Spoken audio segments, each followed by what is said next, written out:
kakayaka kako, and welcome to the WASSP committee meeting of Monday, July 27th, 2026. I'm Shane Sinensa, your committee chair. Thank you, members, for attending this morning's meeting. It is now 9:02. Um, and just a friendly reminder for members of the public to please silence your cell phones or any noise-making devices. Members, in accordance with the Sunshine Law, if you're not in the Planning Commission room, conference room, sorry, please identify by name who, if anyone, is in the room, vehicle, or workspace with you today. Minors do not need to be identified.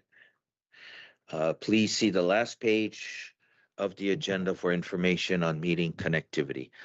Joining us this morning, we have Committee Vice Chair Gabe Johnson. Aloha kakayaka. Morning, Chair, Council members, community members. There's no testifiers here at the Lanai District Office. I'm alone on my side of the office. Good to see everybody, and I'm here and ready to work, Chair. Thank you. All for joining us. Excuse for this morning's meeting is Councilmember Batangan and Member Cook. Also joining us online is Chair Alice Lee. Aloha and good morning. Aloha, ni hao, everyone. I'm home alone in my workspace with my little cat named Jilly. Ni hao ma, Chair and Jill. Also joining us in person in the planning conference office conference room is Member Tamara Polton. Aloha kakayaka. Aloha kakahiaka and ni hao ma kako. Streaming live and direct from the planning conference room. Mahalo for being here. Next, we have Member Rollins Fernandez. Aloha And- kakaya, Chair. Aloha kakaya kakako. My Molokai nui ahina. I'm at my private residence, and I have my two minor children here enjoying the last of summer. Mahalo, Chair. Oh, and no testifiers in the Molokai District Office. Mahalo nui. Thanks for joining us. Also joining us online is Member Yukile Sugimura. Aloha and good morning. Ni hao ma. Ni hao ma, and good morning, everybody. I'm at my Kula home office and looking forward to a interesting meeting. Thank you for taking this up, Chair. Mahalo for joining us. And lastly, we have Member Nohelani U'u Hudgens. Aloha and good morning. Is she on? Okay. Okay, we'll expect her in a little bit. And just as a reminder, members, we're in the conference room because of the upcoming elections, and so the chambers are off limits for us. So sorry if not everybody got the notice, but you can always come down to the planning conference room to testify if you want to do that. From the administration, we have Representative Naomi Crozier. Aloha and welcome. From the Department of OEV Resources, I believe we'll have Deputy Robinson later on. Aloha. Aloha kakayaka. Ai aloha kakahiaka kako. Aloha for being here. Also joining us in the conference room is Deputy Director Mataafa. Good morning. Aloha and good morning, Chair. Also joining us online would be Director Dudois with the Department of Parks and Recreation. Aloha. And we also have Executive Assistant Helen Kao for the Office of Recovery. For Deputy Corporation Counsel, we have Adrian Reef Snyder. Aloha, good morning. Members, without objection, I'll designate the administration personnel mentioned to serve as resource personnel to the committee under Rule 18A of the Rules of the Council because of their familiarity with and expertise in departmental matters related to today's agenda items. Any No objections? No objections. Thank you. Also joining us this morning, we have Mr. Kimo Cavallo, Chief Executive Officer, Homemade Hawaii. Thanks for being here in person. Mahalo. Thanks for being here. And he also has his staff with him, Miss Kiara Manoa Kaui. Also welcome, Kiara. We also have Meredith Sanders from Tetra Tech Consultant of the Office of Recovery. Members, without objection for WASSP 1 parent 22, I'll designate as resources to the committee under Rule 18A of the council, Mr. Carvalho and Ms. Sanders as resources for our first item. Any objections? No objections. Thank you. Also joining us this morning is our WASSP committee staff. Thank you for setting up the conference room this morning. Members, we have two items on today's agenda. The first item is an update on the Kipu'ola Kauhale, Maui's first Kauhale community, WASSP 1 Parent 22. And our second item, the update on Konalo storm's impact on Maui County parks. Before we begin our discussion, let's take testimony. Staff, do we have any testifiers signed up? Chair, there is currently no one who has signed up to testify. If somebody would like to testify in the chamber, please let staff know, or on Microsoft Teams, please raise your hand. This is the final call. 3, 2, 1. Chair, it appears nobody wishes to testify. Hello, and if anybody wants to, then I can go ahead and read the summary for testimony. I also wanted to welcome Member U'u Hajins to the meeting. Aloha and ni hao ma.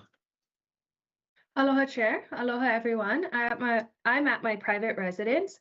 I do have my oldest son, Makoa U'u, who's an adult now, so I have to name him. And then my youngest is also here as well. Mahalo U'u Hajins Ohana. Okay, do we have any testifiers now? Chair, it appears that there is one individual who wishes to testify. Okay. They are calling in on the phone. If they would please unmute themselves. Let me go ahead and read the testimony log. Is that a testifier?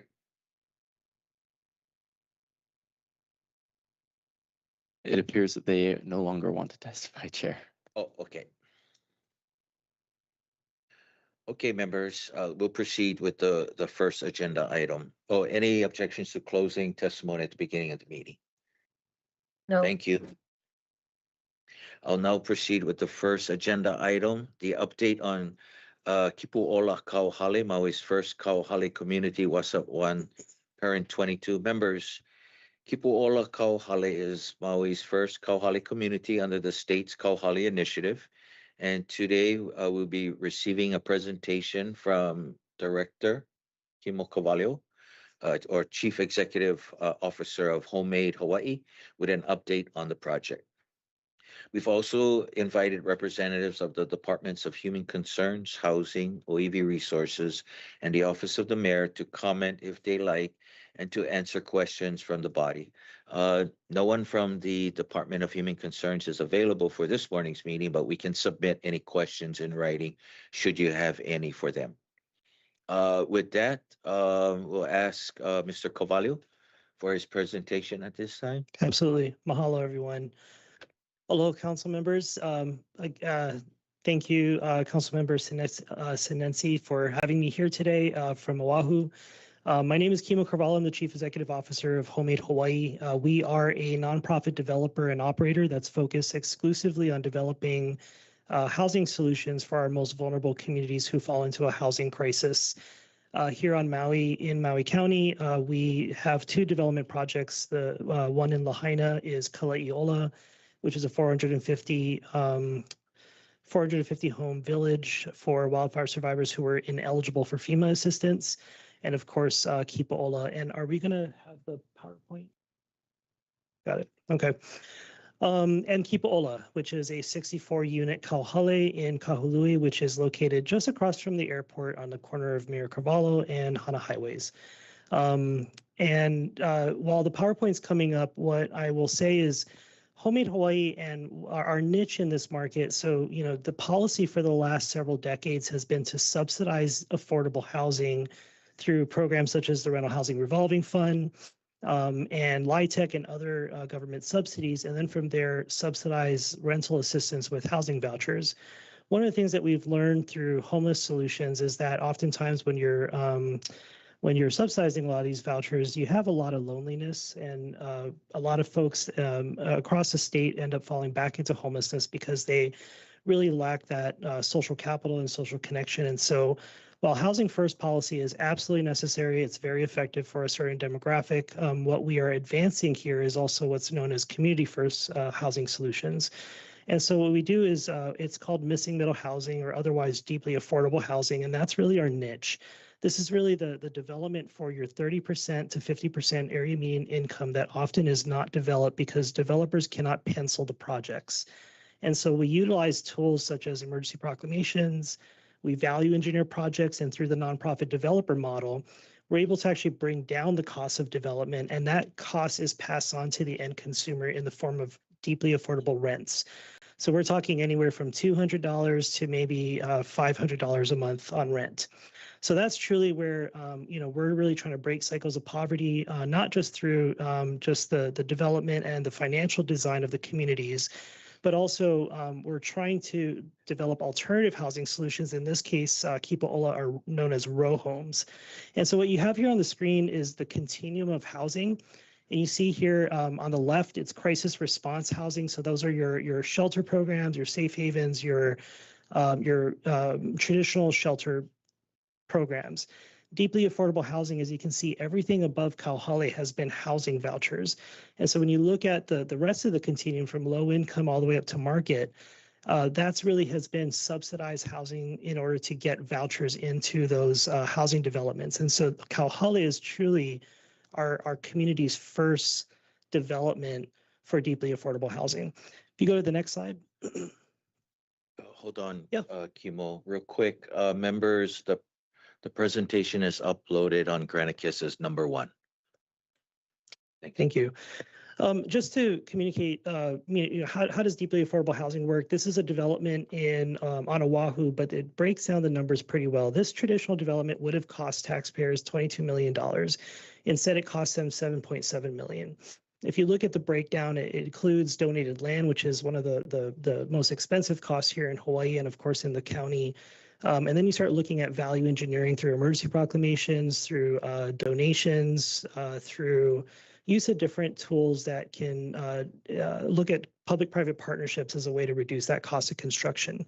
So in this case, we save 65% of the total cost of development by creating these row homes and these community spaces. And so it really takes both the public-private sector coming together, and as Homemade, we're the conduit for that solution. Go to the next slide, please.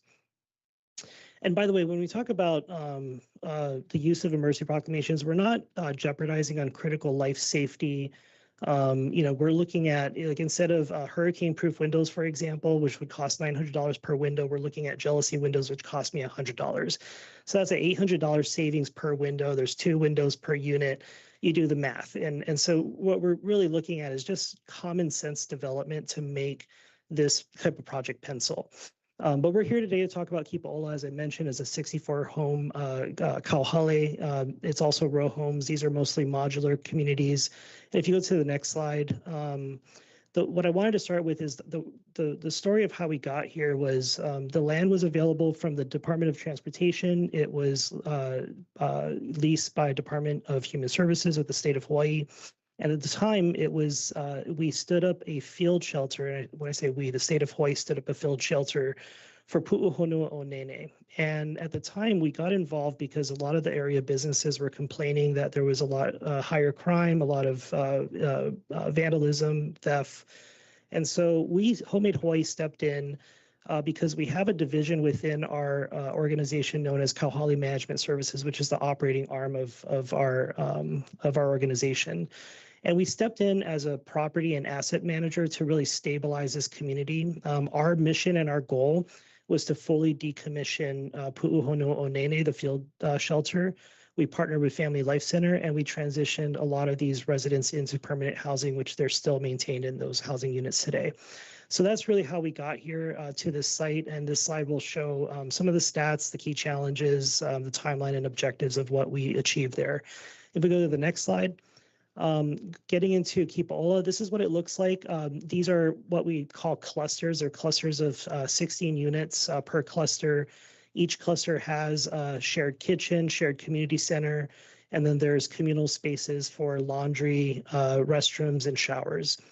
In the middle of these clusters, you actually have these pavilions that really bring the communities together. But you can see here, This is a looking down the walkway. On the left, you have your tiny homes. On the right, you have your communal facilities. And this is part of the alternative design to infrastructure. Infrastructure is one of our largest costs. There are some new bond programs and some other financing tools that hopefully we can start looking into and testing at the state level. But for now, really, when it comes down to value engineering, having just one lateral that connects all your infrastructure instead of stubbing out to every unit. So these units do not have bathrooms, kitchens, showers. They have electric, but that's enough. It gets the clients out. It gets them into communal facilities. They start connecting. They build social capital, and as Governor says, housing is healthcare. And those social determinants of health by connecting with other humans and building that social connection is really what we're seeing is transforming people's ability to thrive quicker. But it also saves a lot of cost and infrastructure. Go to the next slide, please. Who can apply? So anybody who's experiencing homelessness or who's in a housing crisis for these tiny homes, right now they are really kind of set up for individuals. So a lot of our applicants are mostly single men. I think 80% are single men, 20% are wahine. But oftentimes we are also receiving applicants for families with children and other, unfortunately, wildfire survivors as well. Next slide, please. This is what a tiny home looks like. It's actually very comfortable. It's 100 square feet. There's closet space with ample storage. There's under bed storage. There's a built-in desk, a shelf, ceiling fan. As I mentioned, there's electric in the unit, so 4 plugs on each wall. There's air conditioning inside. These units were manufactured housing. We are very effective at partnering the unions with modular manufacturing. That's one of the things I'm most proud of, and really kind of bridging these two worlds. The union workers are often the ones who set the units, make the connections. In this case, though, it allowed us to deploy this development within just 5 months. When it comes to these tiny homes, the reason we went with modular for Kahului is because there's environmental conditions that just need a little bit more insulation. So you have, a lot of sun, you have a lot of wind. A lot of these units, a lot of these residents, when they're sleeping in their units, they can't hear anything. It's cool. It feels very comfortable, and you want them to feel comfortable and make these units their own, because if they do and they have that connection to their units, they stay. They work on themselves. Next slide, please. These are what the communal restrooms look like. So there's a set of restrooms, a set of showers. It's very efficient. We thought very hard about the details. So that's a ADA toilet there on the right. There's no handle because oftentimes you see those breaking. So there's a push button. I was at a dentist and I saw a very efficient sink. And so the sink size kind of determined the whole spacing, but we keep them very efficient so that there's at least 5 restrooms or showers per unit. These cost only about $35,000. It's actually very affordable, but also they're heavy duty, so they can also withstand a lot of deep cleaning. These will last the state at least 10, hopefully 20 years. But we want to make sure we also apply by public health standards to maintain cleanliness with all these facilities. Next slide, please. The communal facilities, it's one of the hallmarks of Kauhale is really bringing people together, finding spaces where we can build connections. On the bottom right photo, I mentioned that, we have these pavilions and benches in the middle so people can come out. There's ample lighting at night, and oftentimes it just becomes your social gathering spot. There on the bottom left is a pet park, dog park. And really from Pu'uhonua o Nene, we found that there was a lot of homeless who were there actually just because they couldn't find a place because the landlords wouldn't accept vouchers with pets. And so creating a pet-friendly Kauhale was essential for the state to have, and we piloted it here. There on the top is a community center and a little office area so they can use computers, printers, access internet. They can also reserve these communal facilities for classes or for gatherings. We do make sure that these communities are truly, it's empowering the residents to take ownership and to use these facilities as their own. So oftentimes shelter programs, they're, and this is not a criticism, but it's necessary. They have a lot more rules.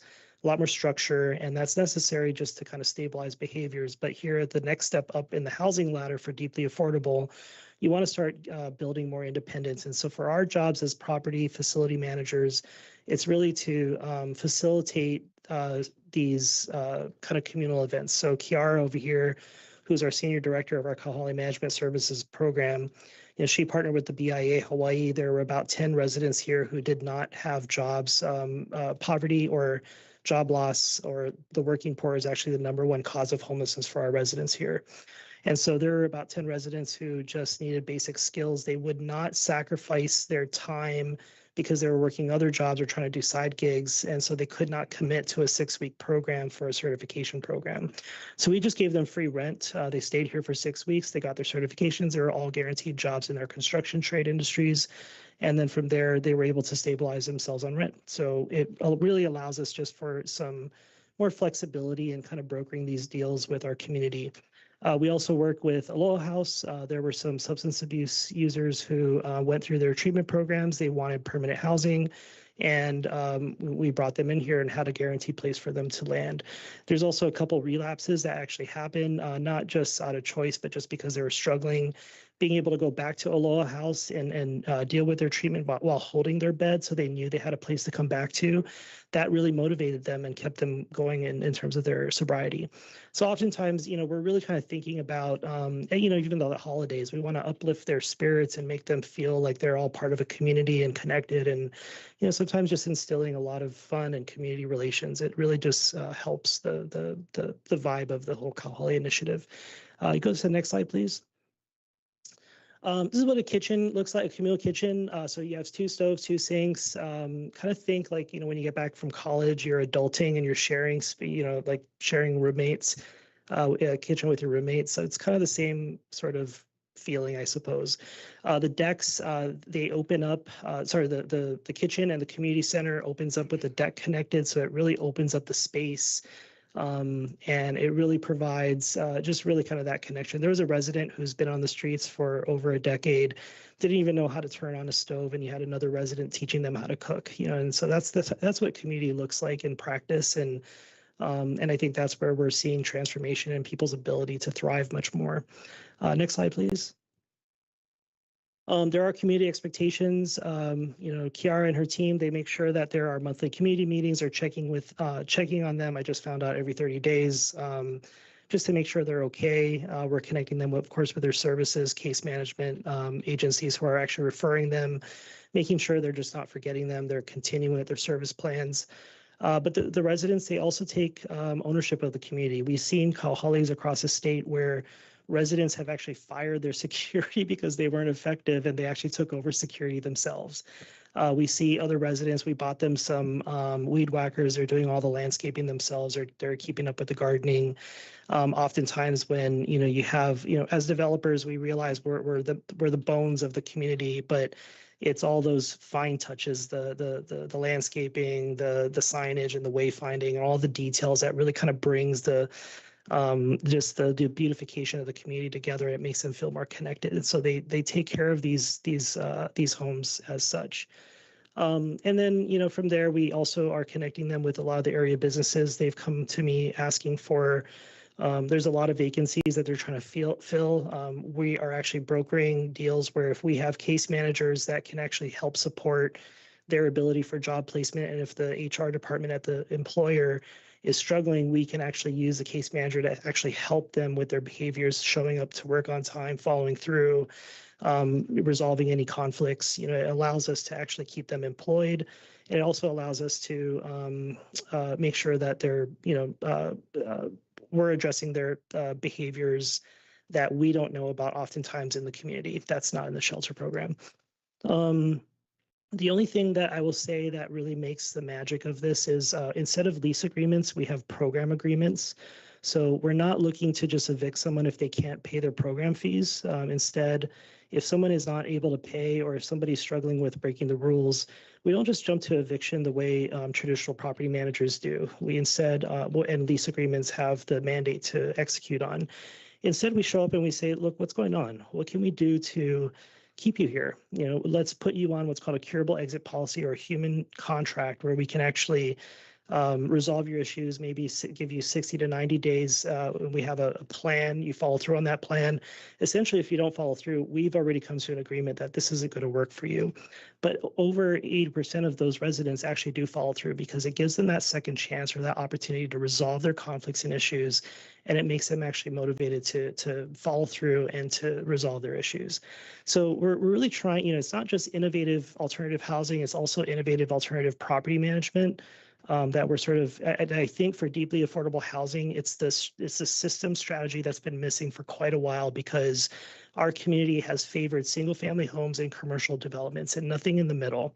And so this is what alternative housing or missing middle housing looks like. Here's how it's addressing your county's homelessness. We think that it is an impactful program. I think this is the first time we've really added these type of beds to the system. And so far we're 7 months in, fully occupied, and it's working well. Next slide, please. I believe the next slide has just some, just some FAQs. You can go to our website, homemadehawaii.org, go to the Kipaola site, and there's a lot of questions, but these are the top 3 that we are often asked. Next slide, please.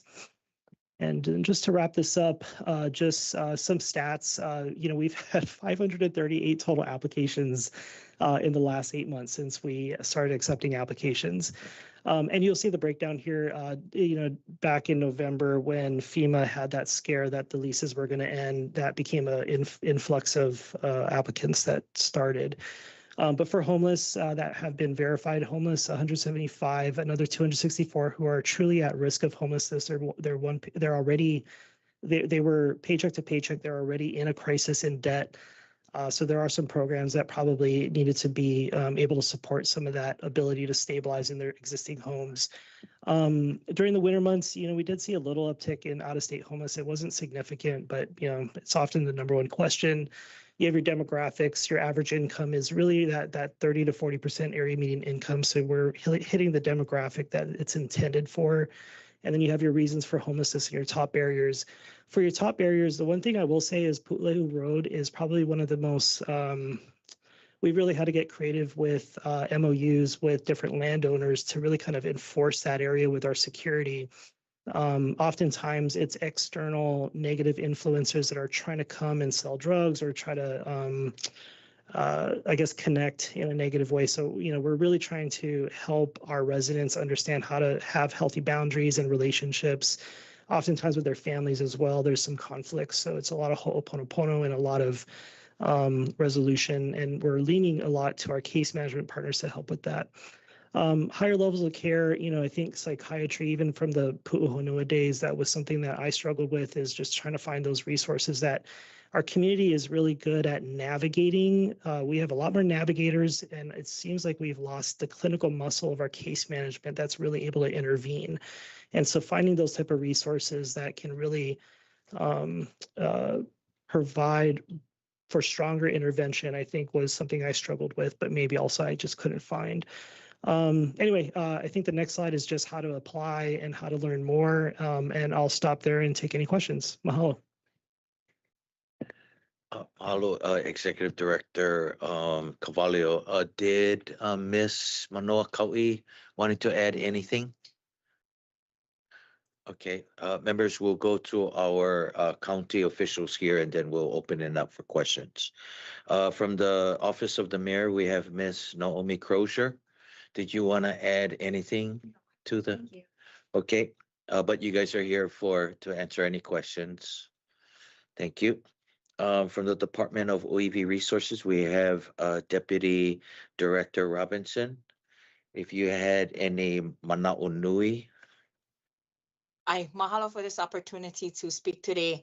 Kipuola Kauhale is an incredible opportunity for people to have a space that they can call their own. I think from the Department of OEV Resources, we would really want to focus on the industrial look, the industrialness of it. For our department specifically, making sure that we, and I also heard during the presentation that the state is also committed to having people build pilina with that space. with their home that they've created and are living in. And so we would want to broaden that to the larger Aina, and find ways to create a cultural curriculum for them to build that pilina with the Aina that they're in. And it's, Pu'unene is beautiful mo'olelo of that space. There are wind names and place names that can help them build pilina with a larger part of Maui. And so we really think that that's important. Connectivity to land, to water, to traditional foods, and maybe opportunity to do that in those spaces really speaks to a kipu ola, or a space of peace and tranquility, and a kauhale. The kauhale portion of community is wonderful. It looks like it's pretty impactful there. Where you have to share chores and contribute to the communal spaces. But we would want to see that a little broader, bringing people to build pilina with land, to restore their eco-social self and connection. So I think that's where the healing is going to come from for a lot of our people that have, are being helped at the Kipuola. So mahalo nui, thank you for the opportunity to share a little bit. But thank you, and thank you to the state. Hi, mahalo, Deputy Director Robinson. Definitely Kipuka. Next, we have the Department of Housing Deputy Director Mataafa for his comments. Thank you, Chair. The Department of Housing has no comments, but we're here to answer any questions if you have Mahalo them. for being here. Okay, members, before we begin our discussion, let's take testimony for WASSP 1, Parent 22. Staff, do we have any additional testifiers signed up? Chair, there is currently no one else who has signed up to testify. If somebody would like to Chair, there is one individual who would like to testify. Let me guess. No. Okay, let me go ahead and read the testimony log. Okay, members. Oral testimony via phone or video conference will be accepted. Testifiers wanting to provide video or audio testimony should sign up here at the conference room or join online meeting via the Teams link. For individuals wishing to testify via Teams, please raise your hand by clicking on the raise your hand button. Staff will add names to the testifier list in the order testifiers sign up or raise their hands in. Written testimony is encouraged and can be submitted via the e-comment link at mauicounty.us/agendas. Oral testimony is limited to 3 minutes. Please ensure your name appears in Microsoft Teams as a name you prefer to be referred to, or anonymous if you wish to testify anonymously. Once you're done testifying, or if you do not wish to testify, you can view the meeting on Akaku Channel 53, Facebook Live, or mauicounty.us/agendas. Again, mahalo for your cooperation, and I will now proceed with oral testimony.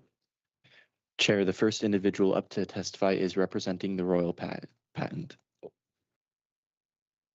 Aloha kakayaka. Aloha, I'm representing the Hawaiian Kingdom, this royal patented, allodial titled patented kingdom, okay? And we love housing, that's cool. But I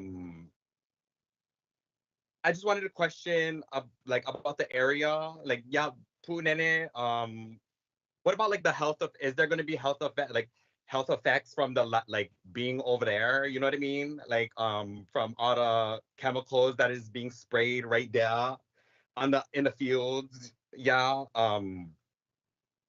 Cause I'm pretty sure there's like signs like in every little small square, right? That say you gotta wear mask, everything. Like, would they have to be wearing masks and everything like that? Cause like chemicals and everything like that.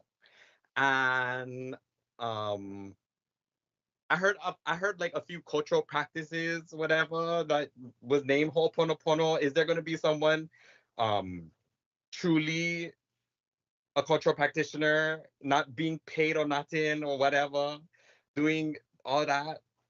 And also, since our Kanaka Maoli population is a big population of the houselessness, can you guys, I'm requesting you guys to help them get really back on their land, on their royal patented allodial titled lands, because they own all the lands in Hawaii, and more than 50% of our population is in the mainland, and more than 50% is houseless in Hawaii. Like that's literally like when genocide happening. Like I don't know if you guys saw the wars and stuff, and everybody staying a, you know what I mean. And that's so hell about that. They gotta really get back to their land, the royal patented land, because they own them forever. It assigns forever. HRS 172-11. Please, that's for them to, for you guys to return the land back to the original title holder and their descendants, yeah. Because it's not supposed, all these lands are not even supposed to be bought, sold, or traded, like traded, and it is being illegally traded, sold, and bought.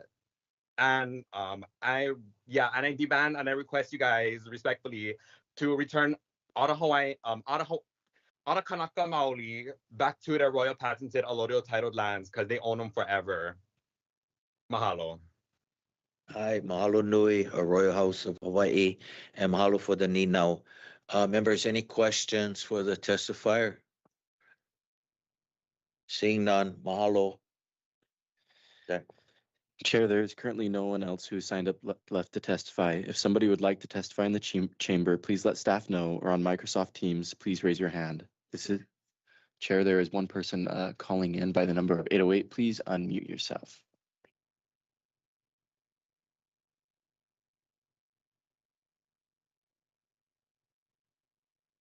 Hello, Mr. Langford.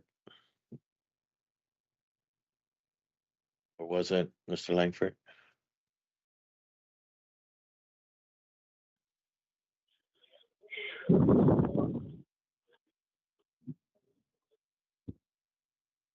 Good morning. Hello? Yes, we can hear you.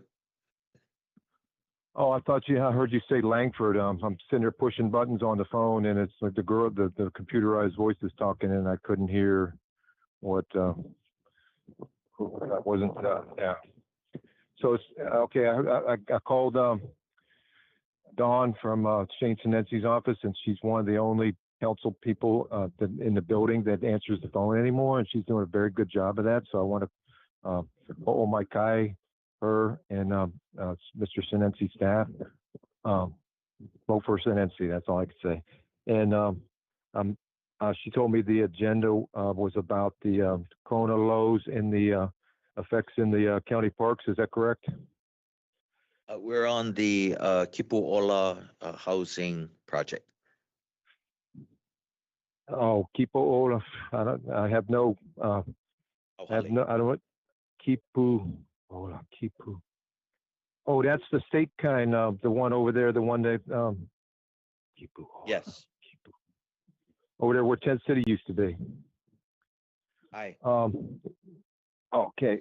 So yeah, my testimony on that one is oh boy, Kipu'ola means to support, I think. It also means Kipu'ola means support the community.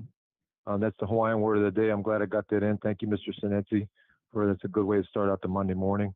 And also, kipu means it's a sound, as it means the sound of a gunshot. So if Mr. Ambassador is over there listening to this phone call, don't take it as a threat. I know you're under a lot of under the gun lately. Ha ha ha. So you're just making more trouble for yourselves, in my opinion, on putting up all the security stuff like that. And by the way, the door there behind Mr. Sinensi, I'm on the phone, I can't see, but I'm very familiar with the surroundings there in the office. The door behind Mr. Sinensi is an emergency exit door. Just in case anything happens, you guys can all exit that door. I was instructed by the previous planning director that was not. And also a long time ago, what's her name? Nohelani Hodgins told me I'm not allowed to go through that door, and she was wrong because it's exit for the public. So that's my public information statement for today. The Kipu'ola is, I see people that it is helping. Personally, I see them mostly on the bus, and I think if Mr. Governor Green is involved with that project at all, at least they're doing something. The state is doing something to help Maui County. And the rules and regulations is probably kind of strict, so we have to watch carefully who we get to run that place, because they're not from Maui. They might need a little bit of education from the families that are here on Maui. And then, I know we're all been one big family, but you Hawaiian peoples knows what I mean. I had a bad. Let me Yeah. check if there's any questions for you. Members, any Oh, is questions? my 3 minutes up already? Yeah. Okay. Thank you, Mr. Sinesi, for I feel better now. Yeah. I would have spent my whole minutes just complimenting your executive secretary, Dawn, for at least letting me participate in the meeting. Thank you for your testimony. Staff? And I'll see you guys at 1:30. Chair, the next individual up to testify is James Langford. Would you please unmute? Yes. Hello, beautiful souls.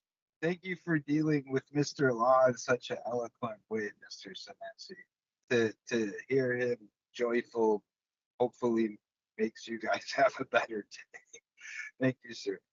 I've lived in these state facilities past, post wildfire,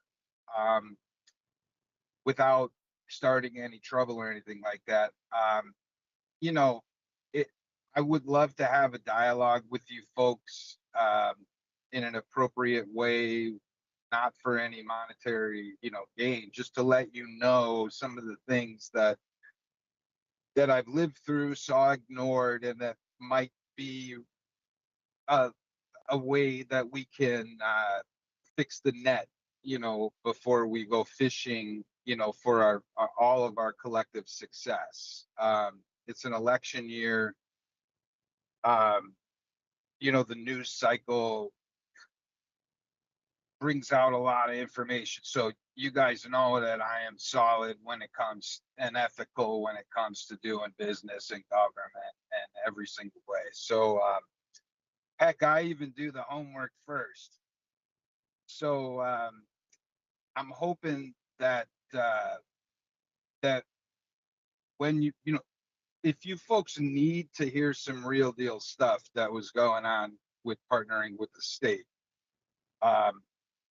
I would love to give you just a real heart-to-heart, Kanaka action, like, yo, my name is what it is, and the truth of the matter is, this course of action requires a delicate ethical balance in order to maintain the peacefulness of aloha that we all need to vibrate to go forward with the energies that we've had to deal with financially. Well, so I invite everyone, you can go check out my website. I have a new way to process feelings that folks may be having with the stress that you folks have to live through every day. Other people only get glimpses of that. So I created an educational system to help with civics and information and how to see where things flow so that we have an educational vehicle. That's 12sgi.com. There's no fee here. Anyway, you're all loved. I understand what you all are going through. I went through it as a teenager and, under different circumstances, but a lot more pressure. So when you need me, please call me and find out what really goes on. And I'm here for you. So love you. And I'm really proud of you guys. Walk it, do your due this season. Just be the truth, man. Be the aloha. So thank you, sir. God bless you. Hello, members, any questions for Mr. Langford? Seeing none. Thank you for your I live testimony. in Lahaina now. Woo! I'm back in Lahaina, Tamara. So thanks Staff? for representing me, sis. Chair, there is currently no one else who is signed up left to testify. If somebody would like to testify, please let staff know, or on Microsoft Teams, please raise your hand. This is the final call. 3, 2, 1. Chair, it appears that nobody wishes to testify. Members, any objections to closing public testimony for this item? Thank you. Okay, members, we'll go ahead and open the floor for questions and comments. Each member will have 3 minutes for this first round. And we can begin with Committee Vice Chair Johnson, followed by Chair Lee. And we have all of our resources here for your questions. Oh,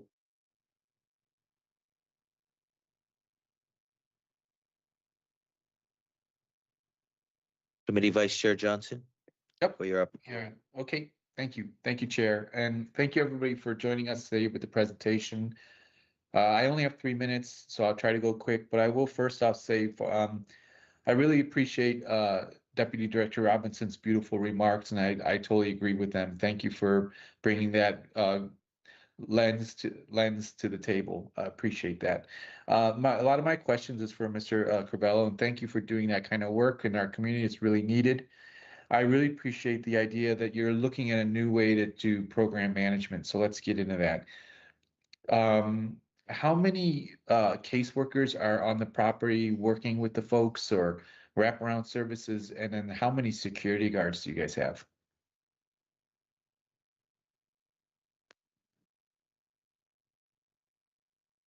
Okay.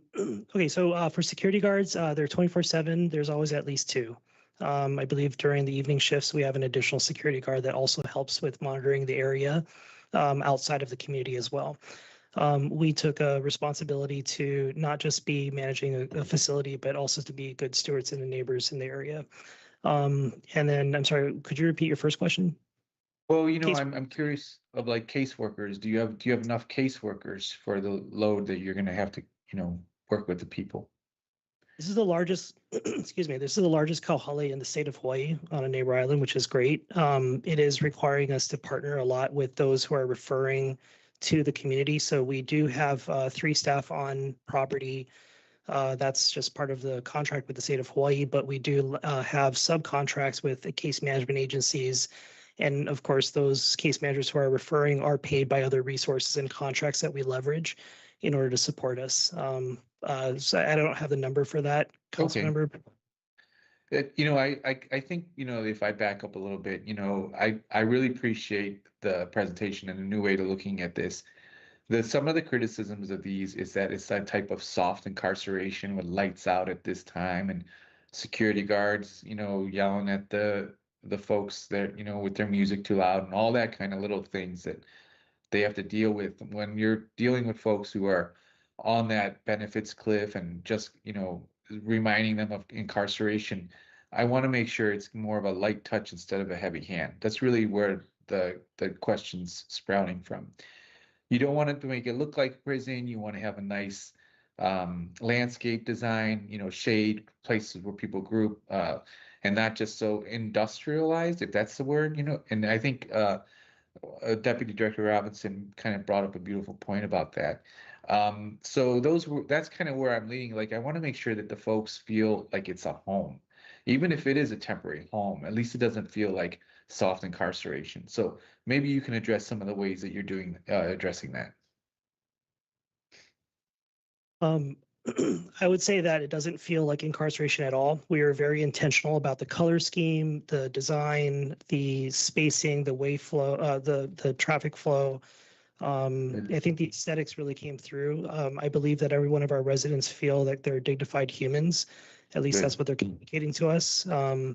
This is absolutely not about institutionalization. When I mentioned earlier, the crisis response system, I think maybe traditionally has some of those feelings, but I think when you look at deeply affordable housing, we're actually lowering the barrier. We're infusing more independence.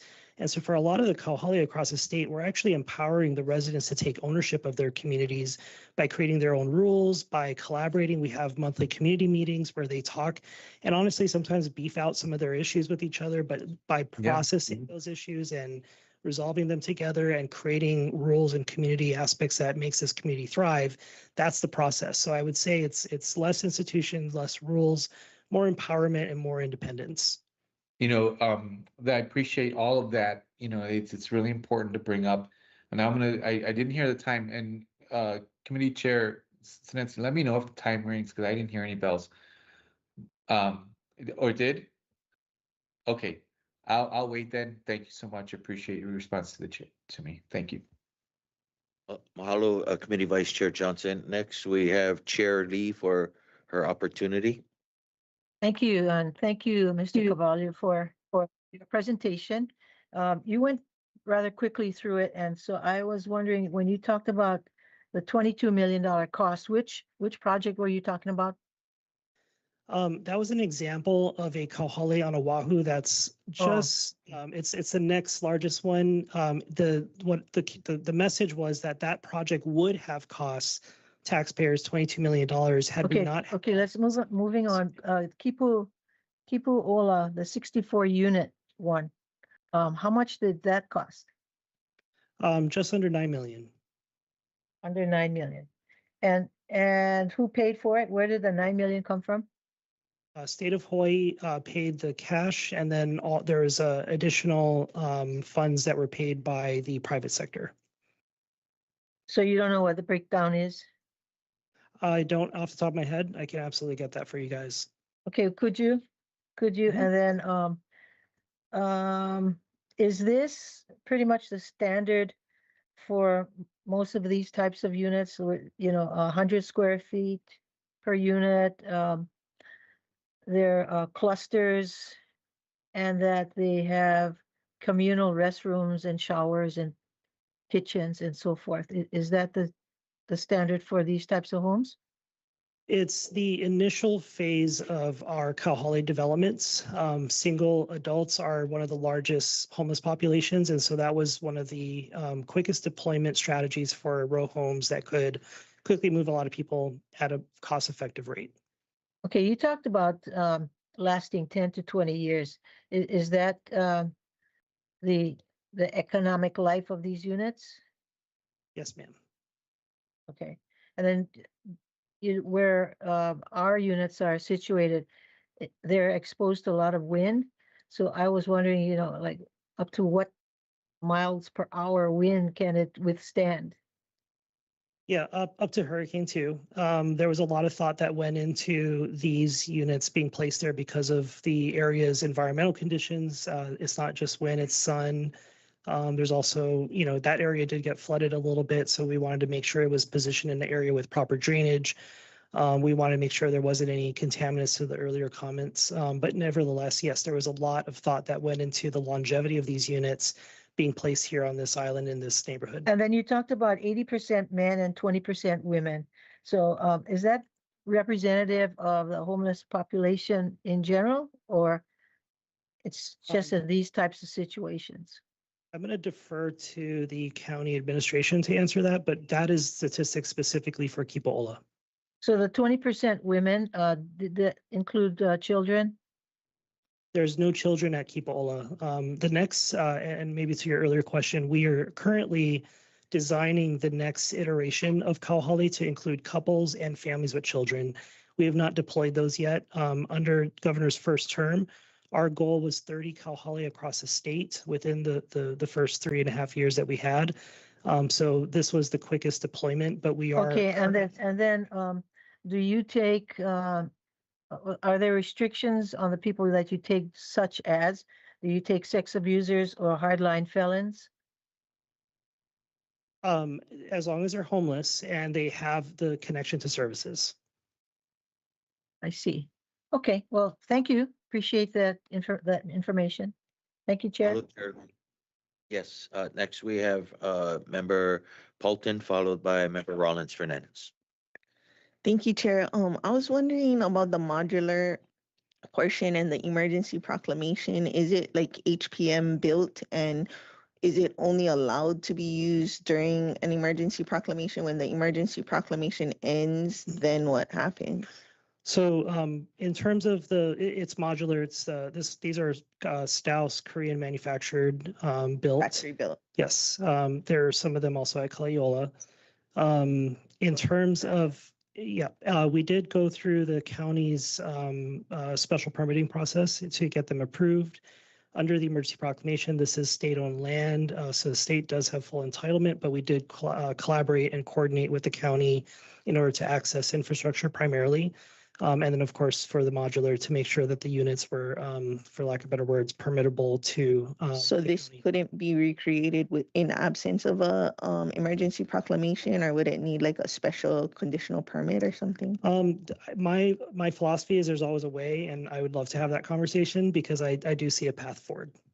Okay. And a responsible one where it's not just any modular company. There's actually quite a vetting process and standards that I would recommend to the county.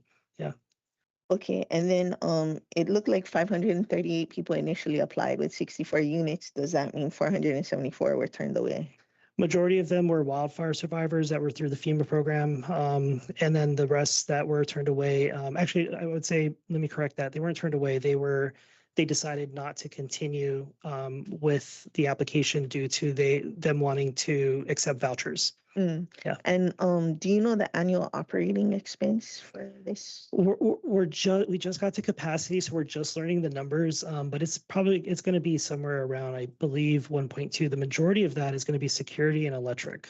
We're trying to resolve that through some new development options. And then for your caseworkers, like, are they what AMI would they qualify that you're paying them for? Like, do you pay them more than minimum wage, or for the could case they qualify for 80% AMI housing, or? I believe so. I think there's always a way. It's going to take some creative financing. And then on the sobriety, like the location, you cannot drink or do drugs, but you don't have to be 100% clean. Like, how does that get regulated? Yeah, there was a guy who, he consumed alcohol. We asked him, look, why don't we step off the property? Let's have a conversation. Brought him back to his unit, sobered up. I think we're willing to work with everyone on a case-by-case basis. And of course, in that case, working with the local house to see what his options were after we de-escalated and could stabilize the situation. So, we of course want to be a dry campus. We want to encourage good behaviors, but these things happen and we want to make sure that we're flexible to accommodate. We got more questions, second round? Second round, yeah. Mahalo, Member Paulton. Next, we have Member Rollins Fernandez, followed by Member Sugimura. Mahalo, Chair. And mahalo to all of our resource folks for the presentation and for your comments and ideas. I wanted to ask some follow-up questions to our Deputy Director Robinson regarding what type of staffing and resourcing you're thinking that the department would need to advance some of the ideas that you shared in your opening remarks. Thank you for that question.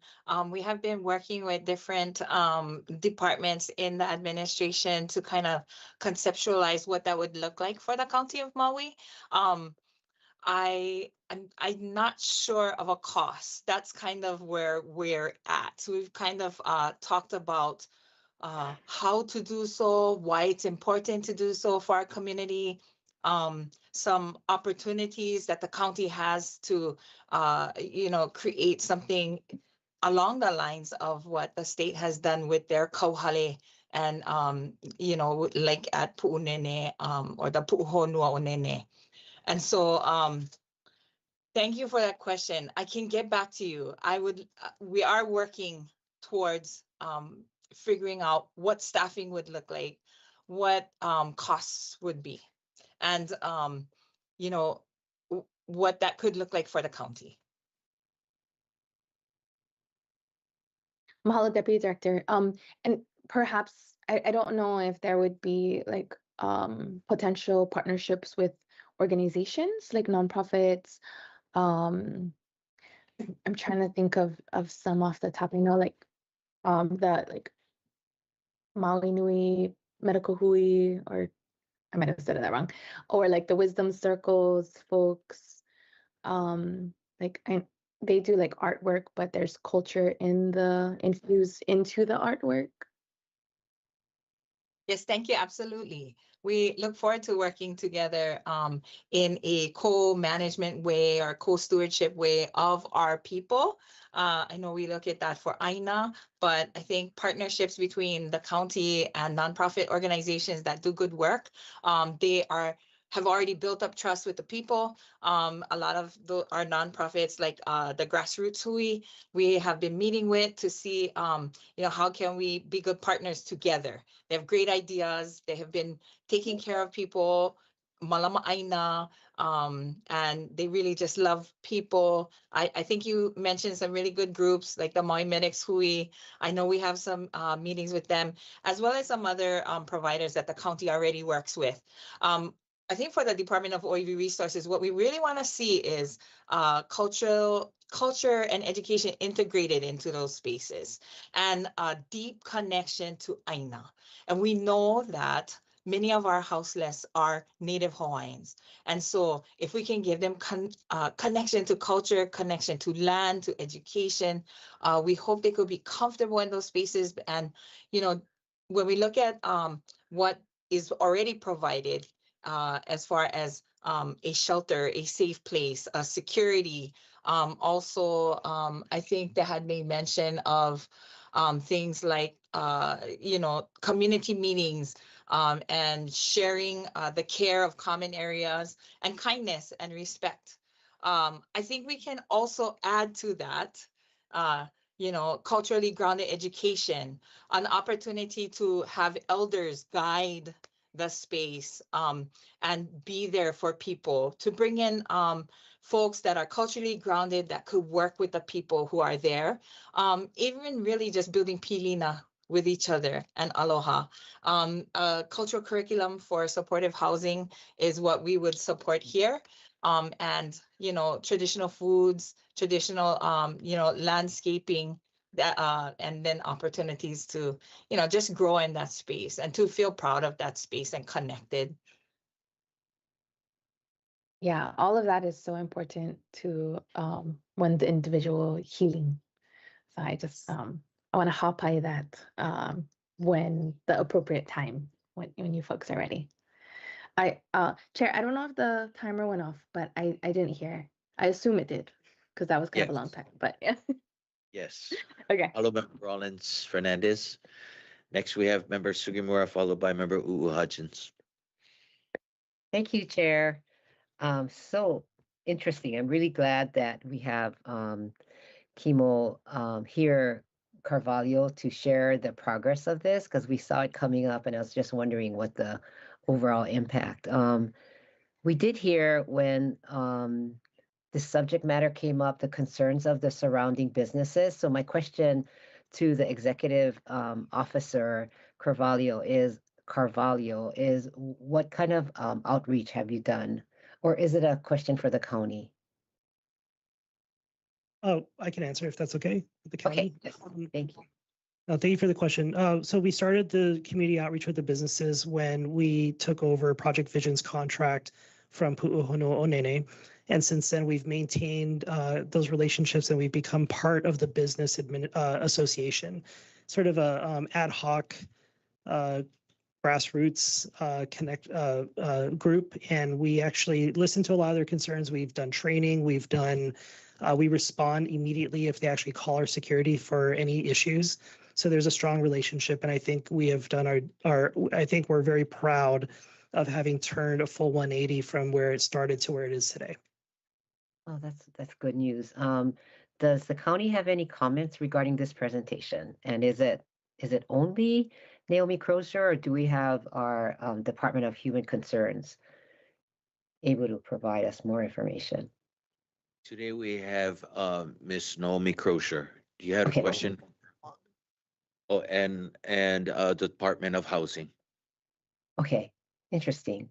Then I would like to also ask then of the Kalai Loa, which is the Lahaina project, how long were you planning on keeping that up? I think you said it's going to last 20 years. Kalai Ola, you mean? Kalai Ola? The Kalaiola development is 450 homes, Right. and that is HHFDC leased the land to DHS for 5 years, ending June 2029, at which point it will be transferred to Department of Hawaiian Homelands, and it will fast track the development of Leili'i Phase 1B. by 17 years. Oh, okay. So this is not under your kuleana then? I was just the developer for Kala'iola interim housing. As the nonprofit developer, we're focused on emergency housing only. I guess then, Chair, at another meeting, or I don't know where it would be appropriate, what will happen to all of these 450 families there after 2029, if that's the overall plan, as a question? Thank you.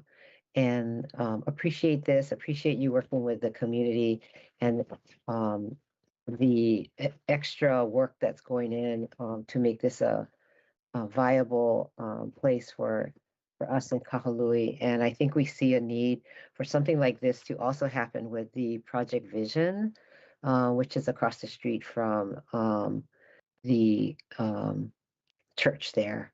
So looking forward to you expanding your knowledge. And my last question is, how many kauhales has the governor achieved? We are too short of our 30 goal. And how many on how many on Maui? Maui County, yeah. So Kipa'ola was the only development, but there are 2 other contracts, if I'm not mistaken, for existing facilities that have been converted to kauhale. Okay, so 2 more. And you say that on Maui, did you say that we have possible 3? Yeah, the other 2 are existing facilities that they converted to kauhale contracts, so there was no development involved. But this is the only development of kauhale on Maui County. What are the other 2 projects? We'll get back to you on that. I just wrote it down. Member Sugimura, we can, and we'll send your question via correspondence. Thank you. Thank you. Okay, thank you very much. Chair. Can you guys hear the bell? No. Member Rollins Fernandez, you guys cannot hear. No, we cannot hear it. And I think the item, the agenda item says update on Kipu'ola Kauhale, Maui's first Kauhale community. So I don't know if like asking questions about other projects would be appropriate under this agenda item. Hi, staff. Okay, we'll keep it narrow, members. Thank you. Can you? We're going to do one quick timer test. Let me know if you guys Let can me hear know this, if you please. guys can hear the timer.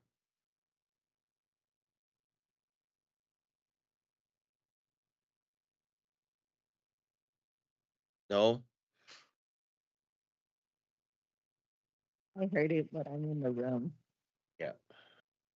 Okay, we'll do the timer. We can.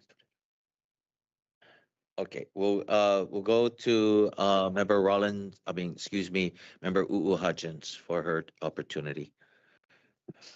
Thank you, Chair. Thank you, Mr. Carvalho. Thank you, Kimo, for being with us today. I appreciate your hard work and your presentation. So there's a program fee associated with this space. Can you tell me what the program fee is? $450 a month, all included. Okay. And then are they, when they do like grocery shopping, or do you guys provide food, and then do they have their own spaces in there? How does that work? Like They have all their their own space. meals?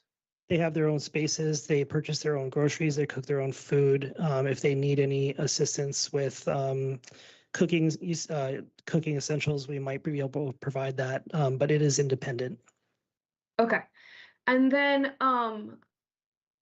what kind, in your weekly and monthly community meetings, like what are they doing in those meetings? And do you guys provide people service for people to get on some sort of food stamp benefits, like Medicare? Do you guys help set that up for people? In terms of the monthly meetings that we have, we facilitate them. We ask questions, but also we discuss issues that have been brought up by each other, suggestions that have been brought up through their suggestions box. And we facilitate those conversations. As I mentioned earlier, sometimes they're also kind of scrapping about some of the issues that they have with each other. Oh. We resolve that. We kind of help them through it. So, you know, it's adulting in a different way. In Sure. terms of services like Medicare and benefits, we work with the case managers to assist them with that when they need it. Okay, cool.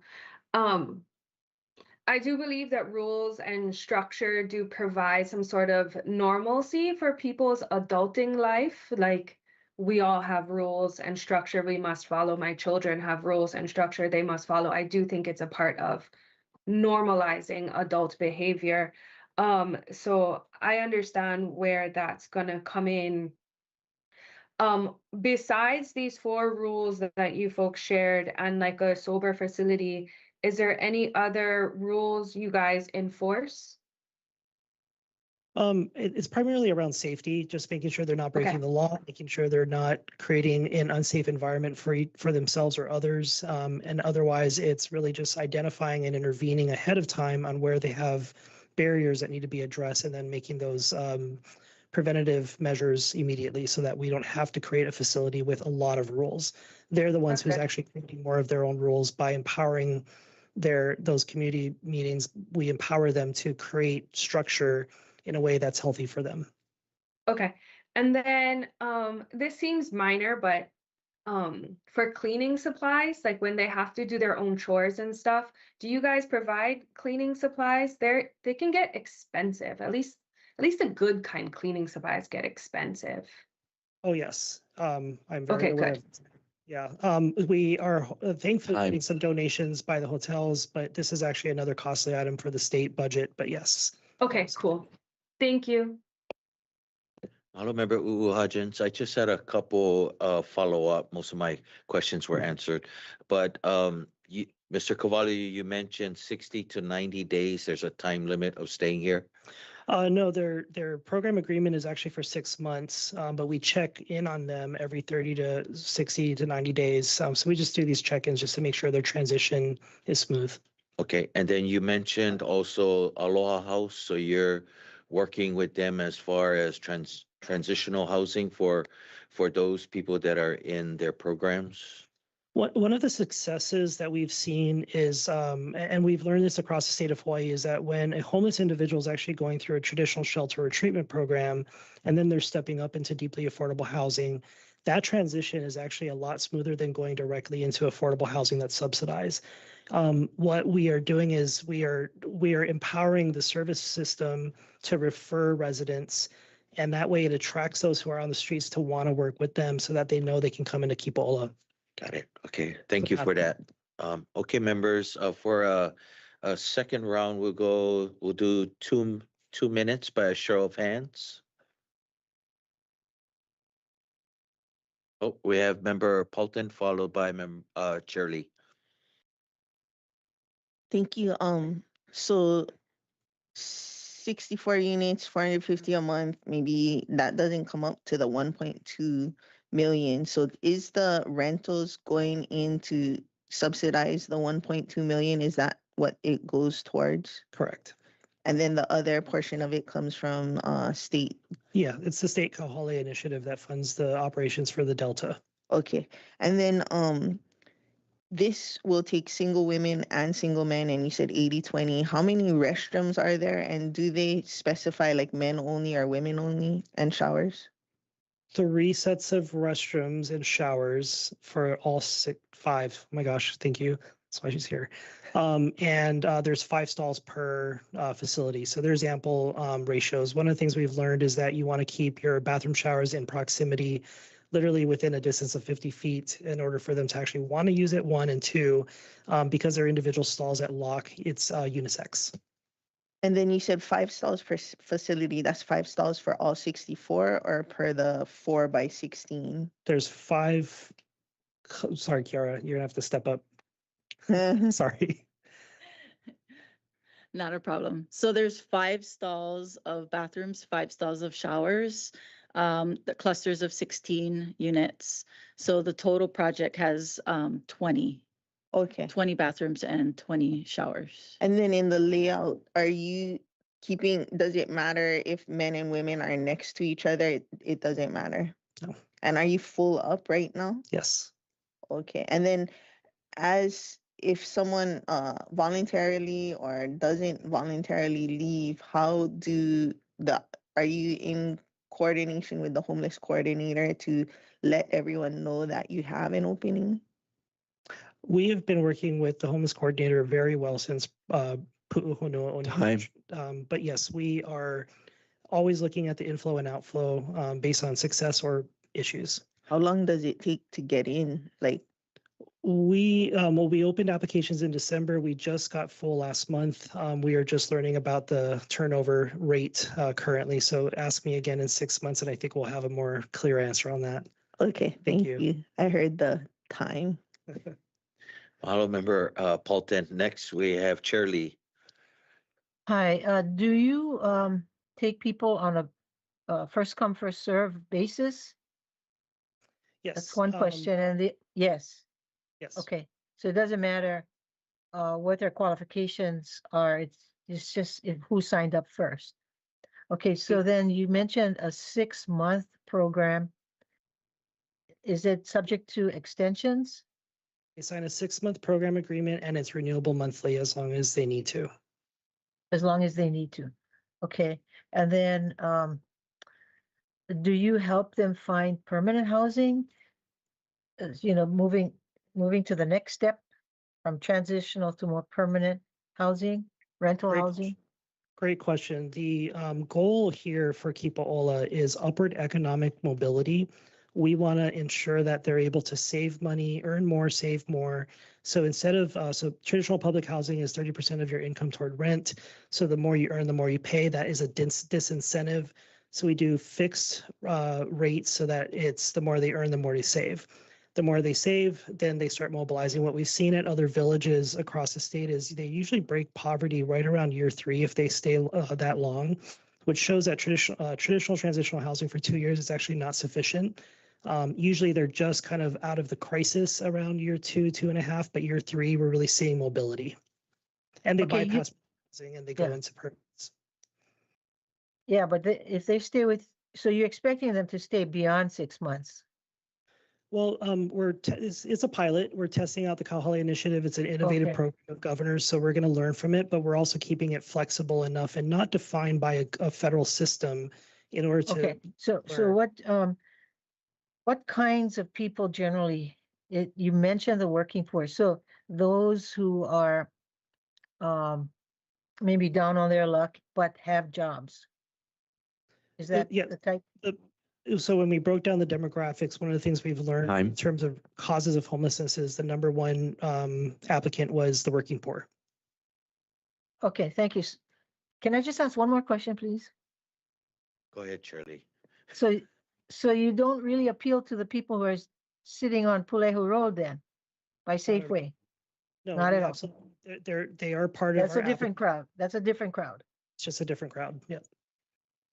Okay, maybe you can try and address that different crowd. Thank you. Mahalo, Chair Lee. Members, any other questions for Mr. Carvalho? I have a follow-up. So they need to be actively either hired or looking for a job? Yeah, there's residents who were unemployed when they came in, but they're motivated and they want to, and we want to help them. So, you know, there's most of them actually came from clean and sober treatment programs, but we're not restricting our access to employment. It's just a factor that we happen to get in terms of our applicant pool. Yeah. Thank you. And then I just had a quick follow-up with Deputy Mataafa. Is the Housing Department looking at any kind of similar ideas like the Kauhale initiatives?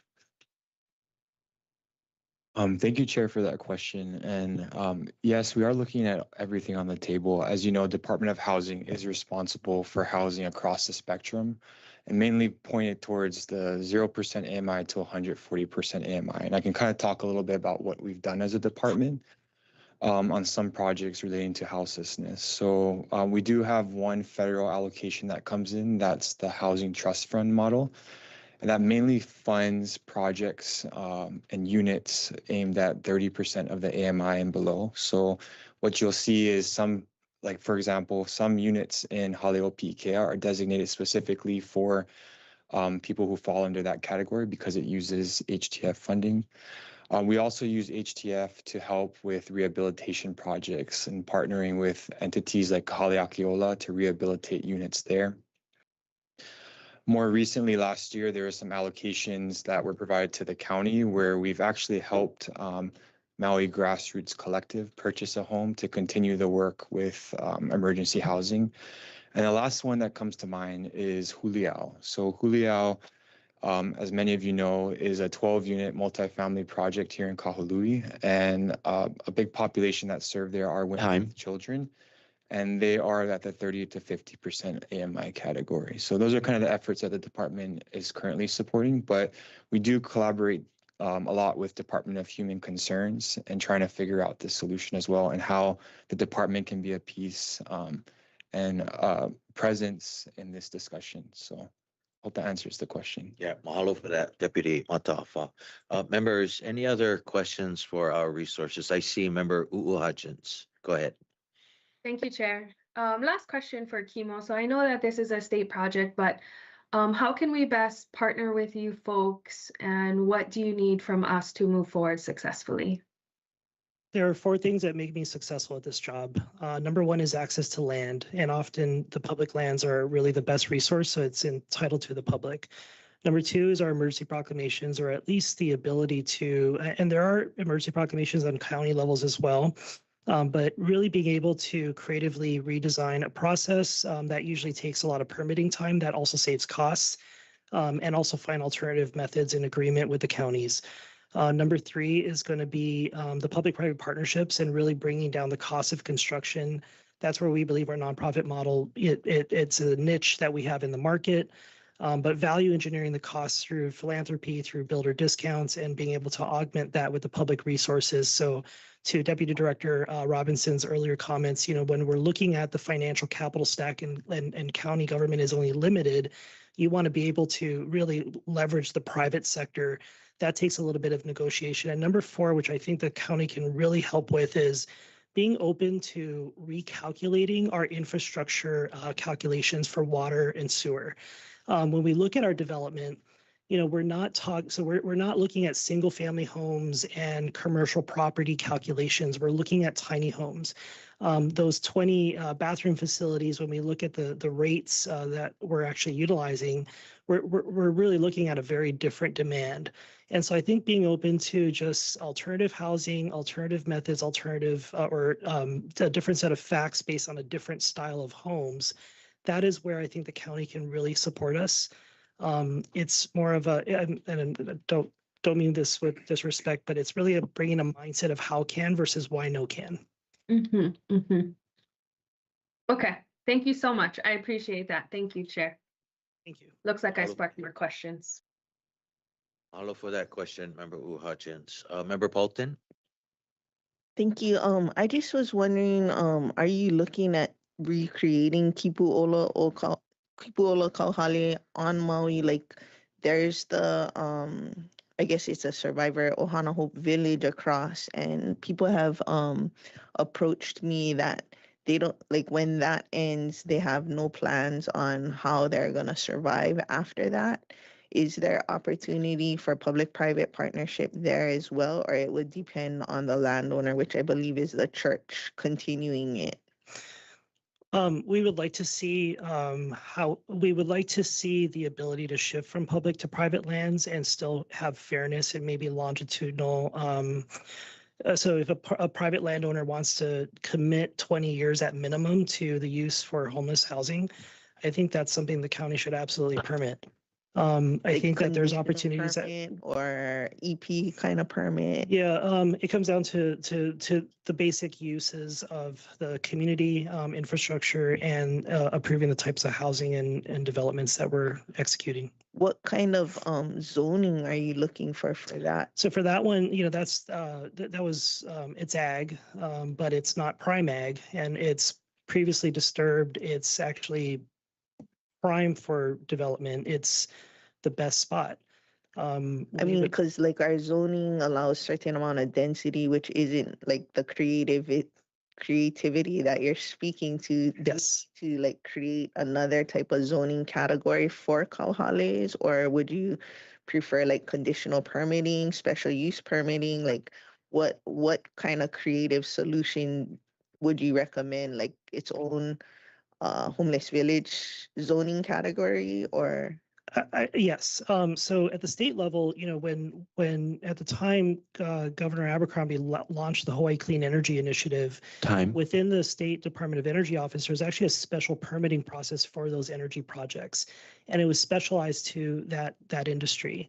If you're able to segment a permitting process for housing within that area, that actually allows you to fast track systematically more projects. So the answer to your question is probably both. You have your short-term solution that's really going to allow Ohana Hope Village the ability to continue, but at the same time, you're developing more of a systemic solution for your county. That experience we have, would love to have that conversation. Thank you so much, Chair. Thank you, Mr. Carvalho. Okay, we have a couple more questions. Committee Vice Chair Johnson, and then Member Sugimura.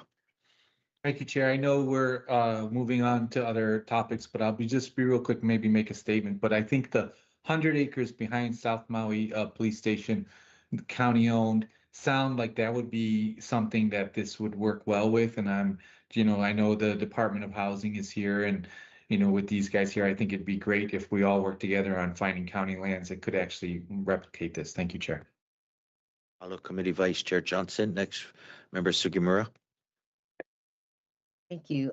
Very productive discussion. I like hearing what Deputy Director Mata'ava has shared and different projects that, direction that the department is going. One of the questions that we have for Kimo is, because of the success and what you're seeing, is there any effort to codify? Is there a need for us to codify? Or are you planning on doing that with the counties or recommending that? As of today, council member, I don't have any recommendations formally. I think coming out of this hearing, I'd love to have a continued dialogue, however, hearing where each of the council members are with this topic. Yeah, so important. Thank you very much, and I'll get in touch with you after this meeting. Thank you. Member Sugimura. Member Rollins Fernandez, did you have any questions? Okay, seeing none. Mahalo, members. I mean, sure. Okay. Since you asked me, I have one quick question regarding the turnover rate. Do you folks track like if folks are going into housing and that's why they're leaving Kipula? We have only had 3 successful exits into permanent housing thus far. No one to the streets from Kipola. Okay, mahalo. Mahalo, Chair. Hello, Member Rollins Fernandez. Okay, members, thank you for all your questions and your comments. And if there are no objections, well, before I do, I wanted to mahalo Ms. Crozier, Mr. Carvalho, and Ms. Manoa Kau'i for being here in person this morning. Also, Deputy Director Robinson, Deputy Mata'afa, for being here with this, answering all of our questions. So with that, without objections, I'll defer this item. No objections. Thank you, members. And as we swap out for the update from the Parks Department, we'll take a 10-minute recess till 10:40. The WASSP committee meeting is now in recess.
Aloha kakayaka and welcome back to the WASSP Committee meeting of Monday, July 27th, 2026. It is now 10:42. Mahalo for your patience and for that quick break. Our next item up is an update on Konalo storm's impact on Maui County parks, WASSP 1, Parent 22. Members, the Konalo storms this spring impacted some Maui County parks. Today, we'll be receiving a presentation for the Department of Parks and Recreation. Deputy Director Duroy is here with an update. And we also invited representatives of the Department of the Managing Director, the Office of Recovery, and the Department of Public Works to comment if they like and to answer any questions that you may have for them. So with that, we'll ask the Department of Parks and Recreation for their presentation. Aloha and welcome. Aloha and welcome, Chair Sinensi and Council Member Paulton here and the rest of you on TV. Aloha, welcome. I also have with us Meredith Sanders, who we lean on. She represents as one of the representatives for Tetra Tech. Helps us get through the paperwork in a timely manner, and it's much appreciated. You can go next, brother. Oh, get him, sister. Sorry. Okay. As far as closures, as you can see, our Kula Gym up the Waiakua Gym is closed. We are working with FEMA and Tetra Tech. Our damage inventories were all due last week, Monday. So everything that was damaged was turned into FEMA last week, Monday. Our damages to the Waiakua Gym, roof systems, our truss, rafters had suffered severe damage. The structural framing throughout the impacted areas have been compromised. The south-facing wall is structurally compromised and requires bracing, sheeting, structural reinforcement to support the eventual rebuild of the end truss where and when feasible.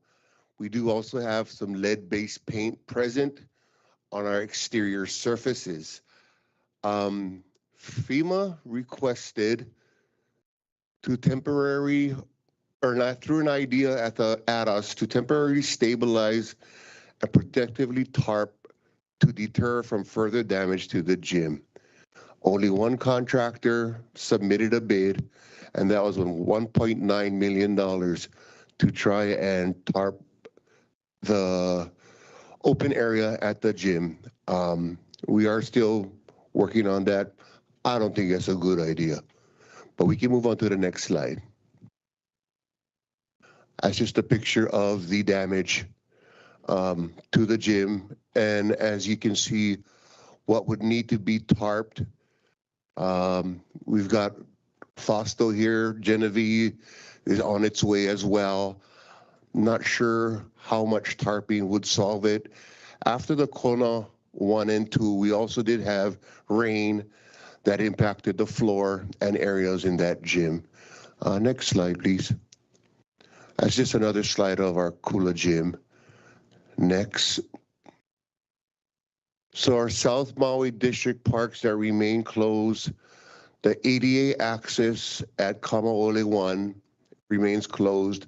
Kamaole 2, they have put the sand back last week. I'm headed down there after this meeting to work with them and how we are going to stop the sand from running away with the wind and keep it on Kamaole 2. And then Kalepolepo remains closed. We've got a lot of natural springs that are down in that area. So in order to protect these, we need to speak with our cultural advisors and see how we can move forward to protect those. Next slide, please. Kanaha Beach Park, yeah, flooding, down trees, water, heavy precipitation and stormwater as, you know, the trade winds kind of hold things up one way and the Kona winds come, blows it over the other way. And I think we got 14 Calvi trees, 2 Milo trees and an ironwood tree that were removed. Due to the size and number of down trees, we felt it was necessary to hire a contractor to remove that, and that cost us $62,800. Next slide, please. Ukumehame gun range, we did receive quite a bit of, not complaints, but I would say inquiries of when we were going to open. If you see that picture that's on the right, that was of May 5th this year, that it was still flooded. We did ask Public Works to assist us with filling a bunch of berms on a few of the ranges, and there are some deep holes that cost us $16,000, and our total man hours for ourselves and for Public Works, who, I mean, we thank for coming out and helping us when they were also trying to fix everything else in Lahaina. So we can move to the next, please. Kipaniwai Heritage Park. It took its lickings. We did open it on June 6th. We did block off pavilions 1 and 2, but as I drive through there on the weekends, people don't listen, and they still try to go in there. So we are working on a solution to board it up so no one will be at risk. The first one started undercutting the corner retaining wall. The second low already had saturated, pushed the undercutting of the pavilions even further. As you can see, the pine trees that we needed to remove. The cost for the tree removal was at $17,000. No, $17,000, and then to reshore under the pavilions, we're kind of at an estimate of between $5 and $6 million, and that was based off the storm that went through maybe 7 years ago, that cost us around $3.5 million. So the cost of inflation, I mean, it's just an estimate, but we are waiting to have a contractor come in and give us a cost. Next, please.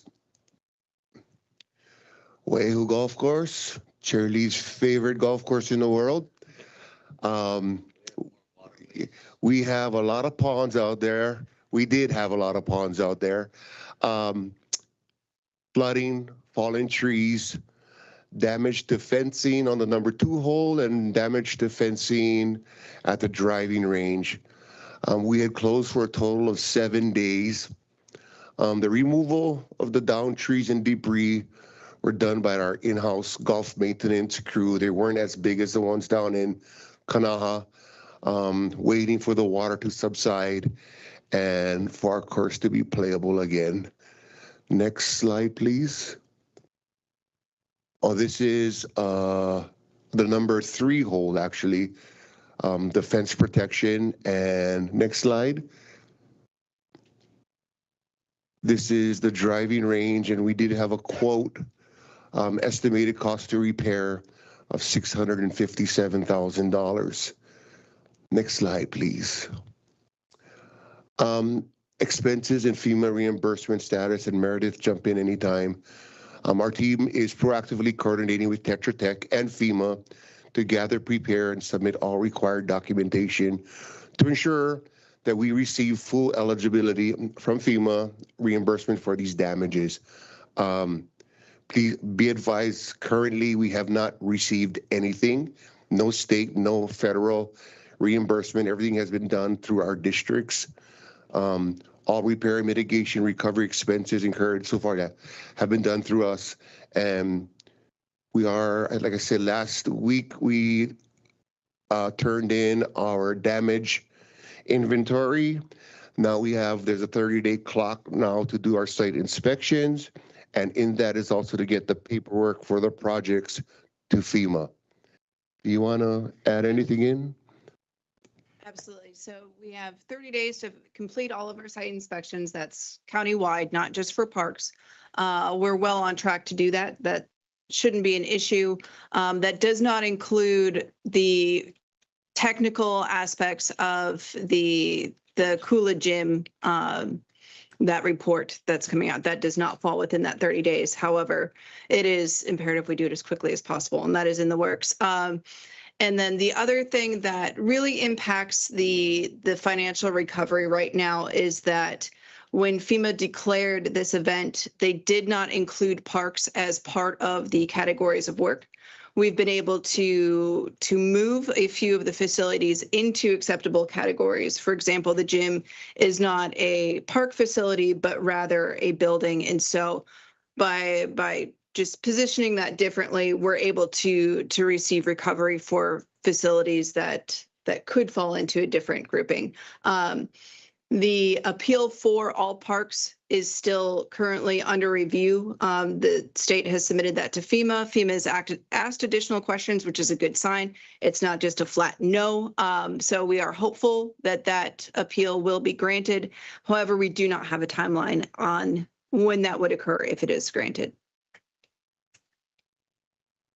So with that, Chair, that's the end of our presentation. We'll welcome any questions. Okay, mahalo, Deputy Durois. Next, members, we have Ms. Kao with the Department of the Managing Director, Office of Recovery. Did you have anything to add? Thanks for being here to answer our questions. Meredith, did you want to add any more? Meredith Sanders is with Tetra Tech.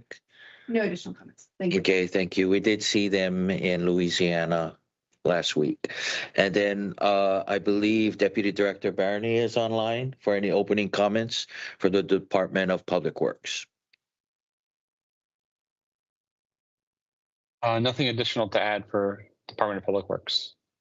Okay, mahalo, Deputy, for being here to answer our questions. Staff, is there anyone wishing to provide testimony for this item? Chair, Yes. I did have a clarification. I didn't see any slide regarding Lahaina Civic, the driveway, which is kind of an ingress egress to our first responders. Is that not under parks? Mr. Barney? Would that fall under your department? Yes. So that portion there, our engineering division has contracted out and is underway to repair that.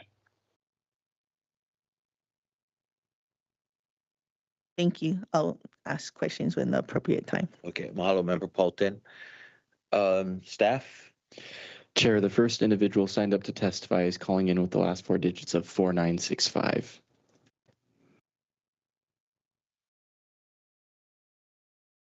Did they just drop?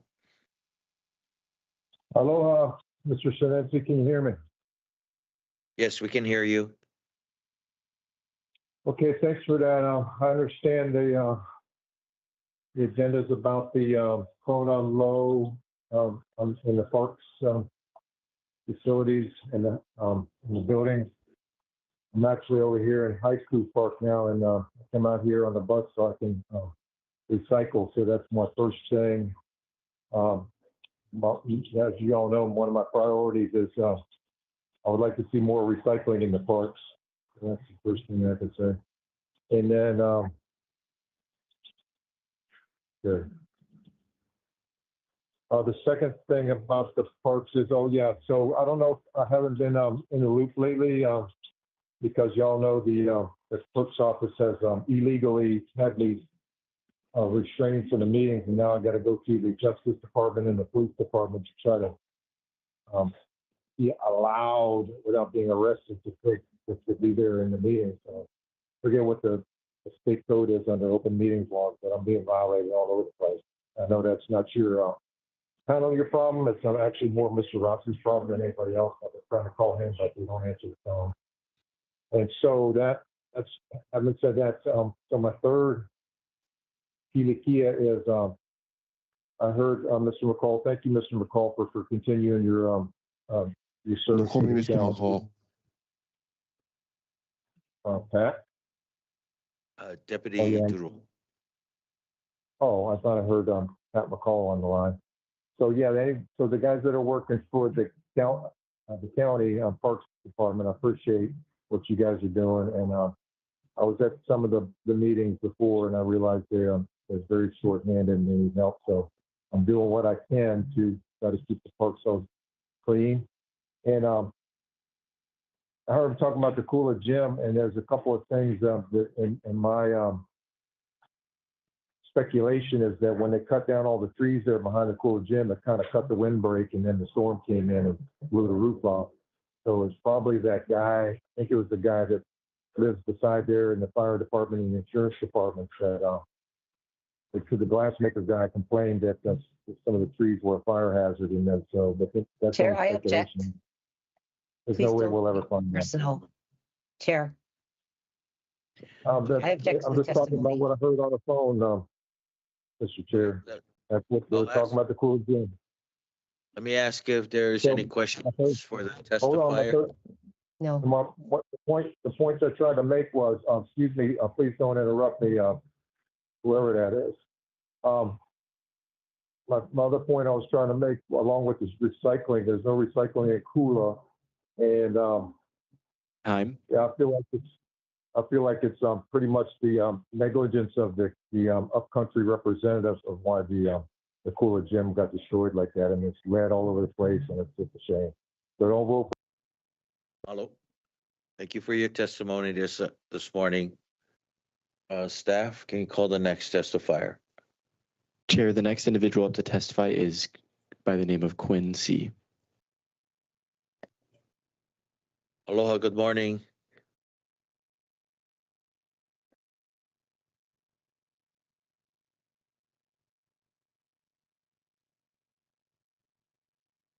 You're unmuted on our end.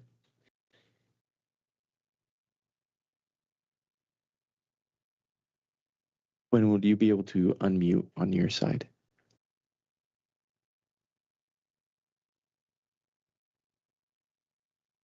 Now, can you hear me?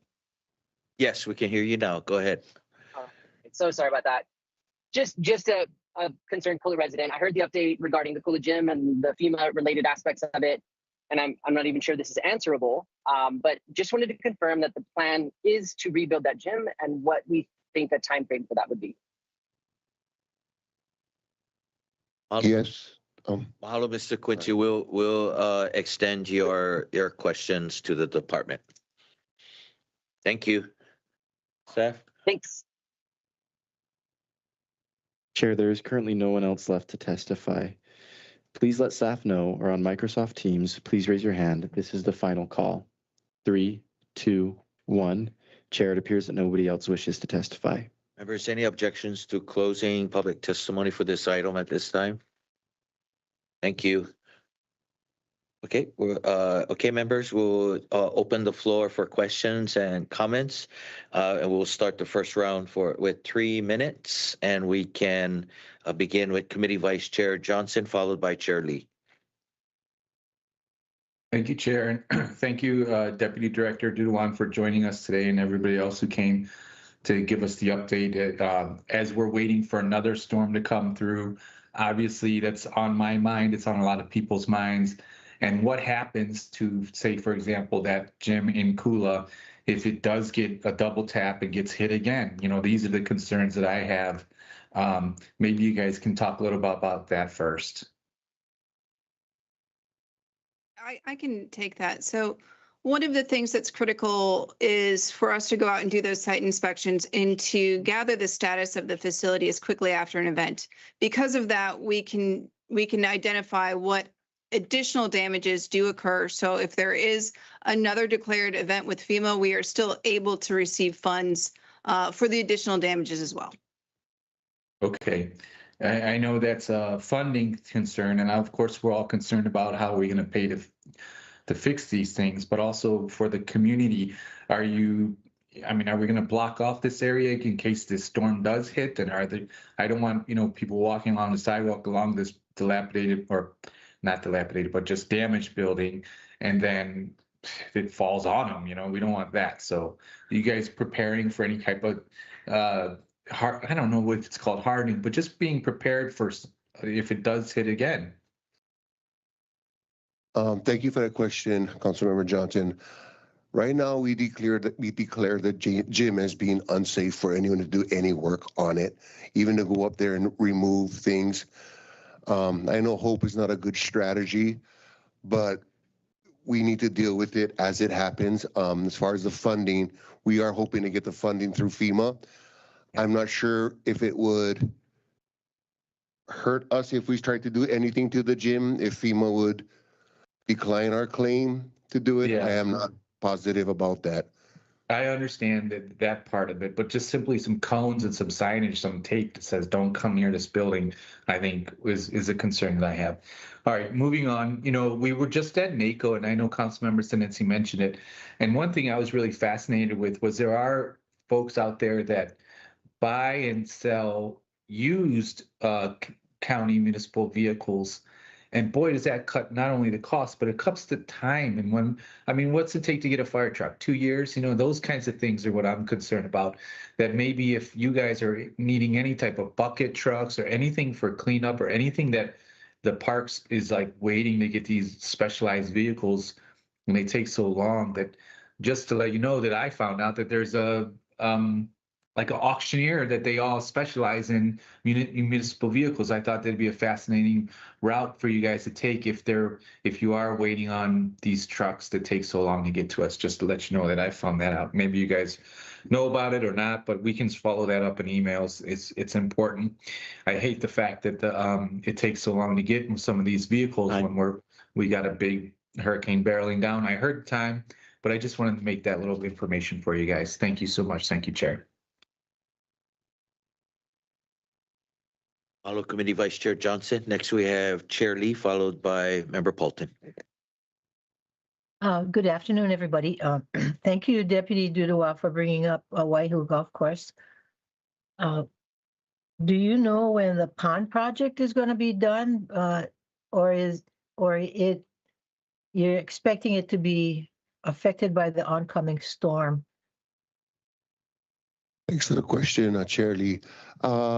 We expect the pond project to be done in the beginning of September. We had refilled the pond, and it is safe right now as we were able to pull a lot of water off of holes 2, 3, and 4 to irrigate the water. So it is on schedule. We're working with our contractors to keep the course as green as possible for as long as possible, and for the project to take as short as possible to not affect our golfers. Oh, good. Thank you very much for all your hard work. As far as Kula is concerned, is there another gym close by that the kids in Kula can use? Unfortunately, no. And to go back to Councilmember Johnson's, it is already coned off and blocked off. So we do not have a gym. Yeah, what about the school, Kinkekaliki? We could use those if we need to for any of our parks programs, but right now it's not really an option. Even I hope you find an alternative, because it seems that the damage to Kula's the gym is so extensive that it's going to take a long time for the kids to have a place to play basketball and volleyball. Thank you very much. Thank you, Chair Lee. Next, we have Member Paulton, followed by Member Rollins Fernandez. Thank you. My first question would be for Mr. Barony. I may have missed it, but you know, the stretch of road from like the post office to the civic center or the EMS Lahaina Comprehensive Health Center is closed off, as well as the sinkhole on the south side of the tree there. And I hear that it's under RFP. Is there a timeline, and what is the reason that people cannot traverse from like the tennis courts to the comprehensive health center? Because at one point there was barricades that you could drive around, and now you cannot drive around it. And so I mean, there hasn't been much information to the public about what's going on, what the timeline is, and the Civic Center and that whole area is heavily used. The ingress, egress for our police, fire, medics, and like that is a little bit compromised because they don't have the light exit for them, or entrance, I guess, you know, and everybody has to loop around to use that other entrance, which is full of potholes, which is not great for our like brand new equipment. So those are my questions, Mr. Barney, to start off with.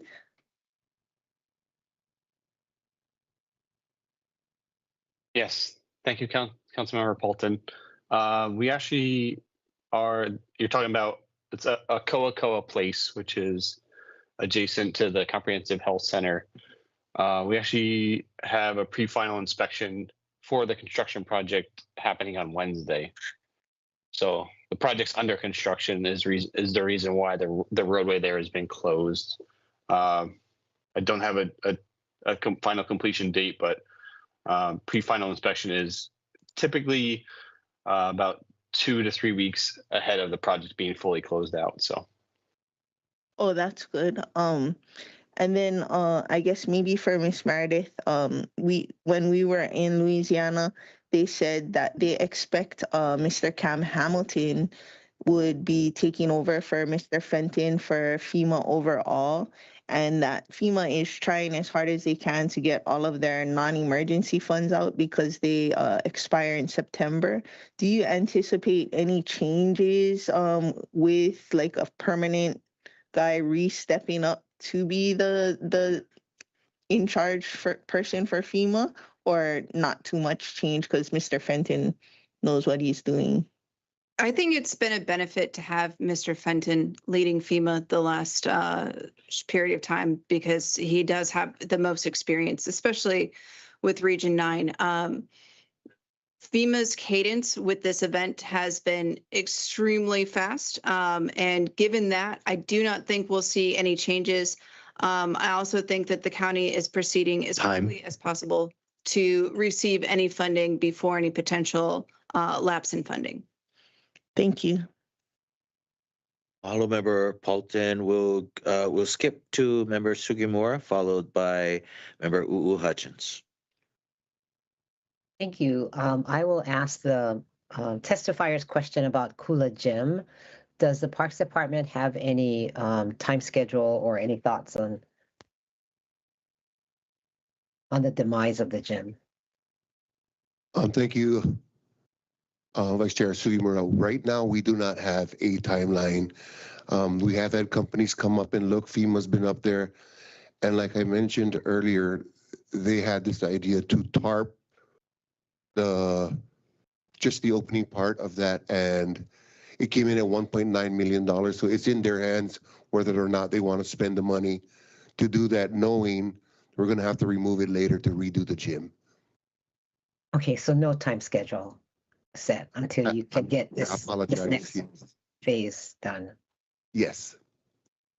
Okay, and you're waiting for a response now from FEMA to proceed with the tarping. Is that what you're saying? So right now we are working with FEMA to determine if tarping would be a cost-effective measure for this facility. So we've been meeting with FEMA every week and discussing with this with them to see if this makes sense, and if so, then they'll let the county know to proceed with that as soon as they do approve. Okay, thank you very much. So I guess Deputy Director or Parks Department, if you could keep us informed with Kula, because we're getting questions about this treasure. Thanks. Absolutely. Hello, Member Sugimura. Next, we have Member Hutchins for your opportunity. Thank you, and thank you everyone for being with us. When do you think we will be reimbursed by FEMA? Do we have an anticipated timeline? Sanders? That's always an excellent question, and I wish I had a crystal ball. What we do know is that for the emergency work, the Category A debris and Category B emergency protective measures, those projects will be completed into FEMA with all the costs within the next 30 days.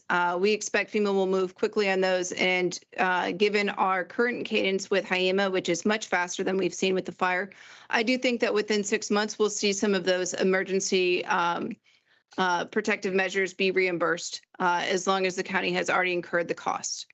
And so that'll be quickly. Now, for any of the repair work, as long as we have the invoices, I think probably 6 to 9 months after us being able to provide those full invoices to FEMA, we can expect reimbursement given this new cadence. Okay. And then in the interim, Deputy Director Dudua, how's your guys' budget doing since this was an unforeseeable large cost? I can get you a better answer for that question. I think we are okay. Okay. And I think we will be okay, granted that we get the funds received from FEMA. Sure. Okay. Thank you. That's really the only questions I have. Thank you so much. Member Hutchins, I see Member Paulton for a second round. Thank you, Chair. One of shoot, I didn't realize you were gonna call me so fast. Huh? We can go to Committee Vice Chair Johnson for his second opportunity. Thanks. Well, all the lessons we learned from FEMA, I'm curious of how it seemed like the department did a lot of contracts to fix some of this damage. Does that affect how we get any FEMA money? There are certain requirements to receive federal funding on it from contracting. We've met regularly with each of the departments, reminding them of those. And then anywhere where it was emergency work and we weren't able, or the county wasn't able to do a full competitive bid, then my team and I can draft very specific memos to bypass those federal rules and still receive the funds without full compliance with every rule. I think that's it's unfortunate that this system sounds so weird, but now this is we're going through these disasters over and over again. We kind of get better at it. So I guess so. I really appreciate you, navigating that, because if we do, that we fall in that trap all the time where you can't get reimbursement because you tried to do something before, and what a mess. But I'm glad you guys are here. Thank you so much for doing that kind of work, because it's really important. So in the meantime, it seemed like you did contract some work. Where are we getting these pots of monies from? Is that just from the parks budget? Maybe you can tell us which pot you guys are pulling those funds from. It is from our parks budget. Just the amount that it costs to remove these trees. And one of the things we're fighting now is that we needed to GPS mark every tree, circumference of every tree, length of every tree. Where did we dump it? How did we dump it? And all these things that our funds did come from our general funds in our budget. I can get you a better answer to that, talking with our budget person. Sounds like you guys need some arborists. We do have one, should be coming on soon. Hope you can cut trees. All right, thank you so much. Those were my questions. Thank you, Chair. Follow Committee Vice Chair Johnson, and then we'll go back to Member Paulton. Thank you. Sorry, I blanked when you called me the first time, but to my understanding, the county parks department has issued right of entry for the shipwrecked boats from the Kona storm, and we're just waiting on the salvage companies. I just was wondering, because it's so frequent that we get shipwrecked boats during Kona storms, has there been created an expedited process on the salvage right of entry? Because unfortunately, I think another boat just beached this past weekend in that area. So thank you so much for issuing the right of entry. Have you guys figured out a expedited process? So like, we're not waiting. I think it happened in March and this is July, and people are continuously asking me, like, I guess now there's graffiti and lingerie photo shoots, and daily issues with the boats. So just wondering if we've streamlined the right of entry process for salvage out of our county parks. I think that's a great idea. It depends on what company is doing the work. So every different right of entry, I think there's 2 or 3 companies that bid on the removal of the boats. So it also depends when they're going to do them and what company going to be. So I only heard of the Washington Marine boat disposal and marine, but then somebody also said there's a Parker salvage. Did Yes. both of them get the right of entry? Yeah, I'm not sure. Both boats have right of entries to be removed, and this was a while ago. Okay, so Yeah. now we have one more boat. I don't know. Yeah, I'm not sure, but I think it's us working with BLNR or the boating department of DLNR. Yeah. It To would be figure it. great, like if we're I agree. anticipating a Kona storm, to just tell everyone check their moorings or Yeah. their boats, because it's like clockwork every time. The other question I had was, I thought we had approved the usage of emergency funds in result of this disaster. Are you folks not allowed access to it because parks weren't included in FEMA's PA? Would you be able to answer that? Because I mean, I don't know why you would have to pull from your budgeted money if this is a federally declared emergency and we released emergency funds for this particular emergency. Why are you not allowed to have access to it? I think Parks is allowed to have access to it. I think that at this point, it's just waiting for those large, for example, repair of the actual Kula Gym facility that most departments are using to tap into that Even the fund. tree removal and stuff like that, is that not qualify for the emergency funds because it happened? I don't think that there was any parameter that I'm aware of that was placed on those funds to require FEMA reimbursement. Time. I can look into it though. Okay. Yeah, I will. And I'll send you a reply. Thank you. And yeah, hopefully the boat issue, because I think it's out of our hands right now, right?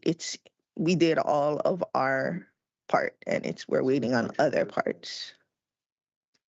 Thank you. Mahalo, Member Paulton. Members, any other questions for a second round? Okay, seeing none, we'll go to our for any closing comments. If you have, with the upcoming storms that's projected, you mentioned Fausto and the other one. We do, and usually before any storm is upon us, we are in steady contact with MEMA. We do reach out to all our districts to make sure things are tied down, vehicles are gassed up, our generators are gassed up, should we lose power.